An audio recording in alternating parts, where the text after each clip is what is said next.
Hello everyone, welcome back to my channel.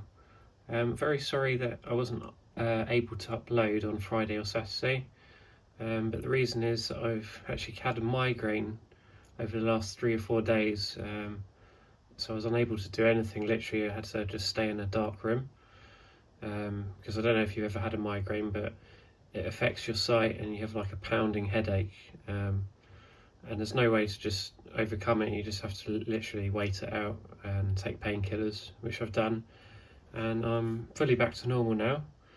So obviously, because I had the migraine, I wasn't able to achieve what I wanted to achieve over the last week, um, but I did get the tactical squad done, which you can see in front of you. So yeah, sorry there's not much content to show you this week, but next week there definitely will be a lot more, I promise you that, and I should be on schedule as usual on a Friday or Saturday. But anyway, jumping into this video, so you might notice a few things different. I've added some bare heads onto these guys. So this guy here,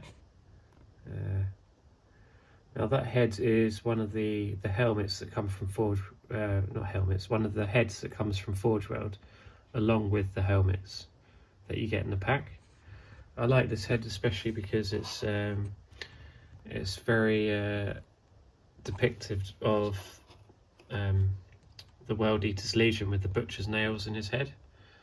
If you're unfamiliar with the lore of the World Eaters, basically their Primarch Angron had these things in his head called butcher's nails, which increased his aggression, and the only time he actually felt pleasure was through releasing that aggression, if you like. And eventually he commanded his armies to have the butcher's nails implanted in their head. So that's what's happened with this guy.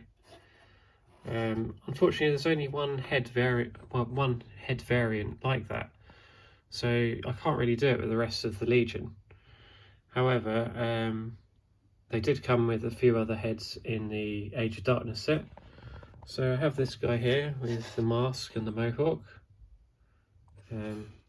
which is okay. I kind of like that.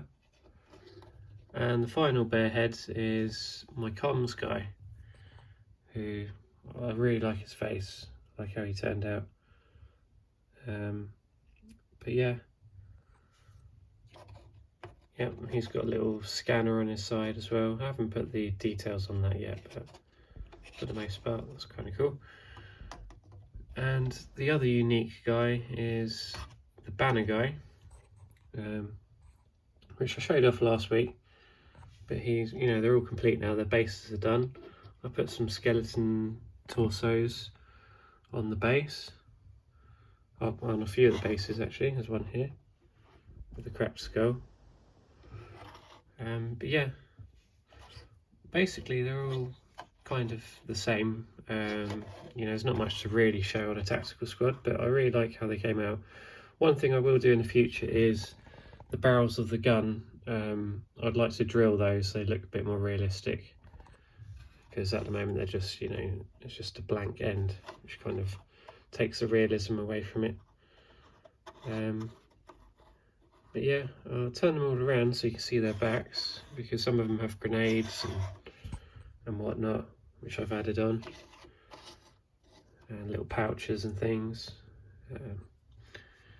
Also the sergeant, I don't know if I showed him off, but he has a power fist on and a bolt pistol, and I've given him a little insignia on the back of the 12th Legion, just to show from behind that he is the sergeant of the squad. But yeah, I've added lots of little skulls and rocks and things on their bases, because I want it to seem like wherever they're fighting right now, it's been a war-torn world, with lots of war and death.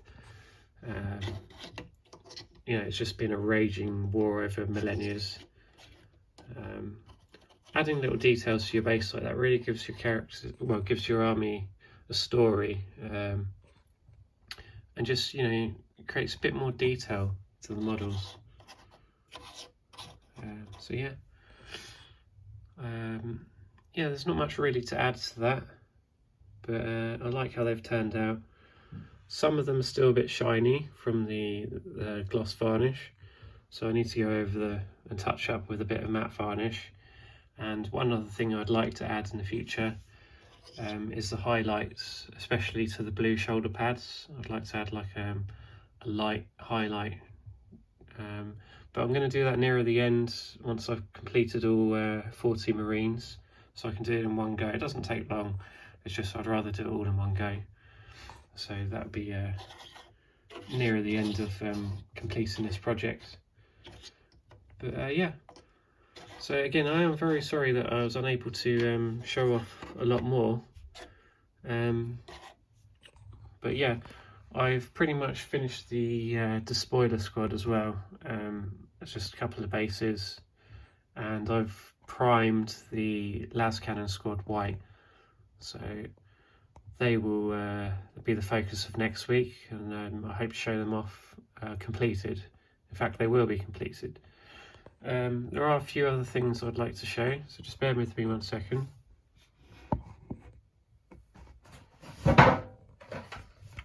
So one thing I'm going to be adding to my army is the Sky Hunter Squadron. Basically, World Eaters are a very fast army, they're like charging in. So I think that these would be a good addition to my force. That's why I've got them. And another thing is, sorry about that, the Demos, I don't know how to pronounce that word, but the pattern rhino there. And this will be ferrying these guys around the tactical squad, because you can fit 12 marines in the rhino, but I'm going to fit 10 of these in, and maybe like a praetor or a character of some sort, so that'll be ferrying them around. In regards to the rest of the Age of Darkness box set, you get a Spartan tank, Spartan assault tank, and you get 10 Cataphractii Terminators, so they will go hand in hand and will be moving as well. And you also get the Contemptor Dreadnought, which I plan on getting a couple more of those in the future, but I've got so much to get on with now, I won't be buying anything else just yet. So yeah, thanks again for watching. Thanks to all my subscribers. Really appreciate all the likes, views, and any comments. Any questions you have, feel free to ask me. I will answer back. But yeah, thanks for watching, and I'll see you again next week. Bye for now.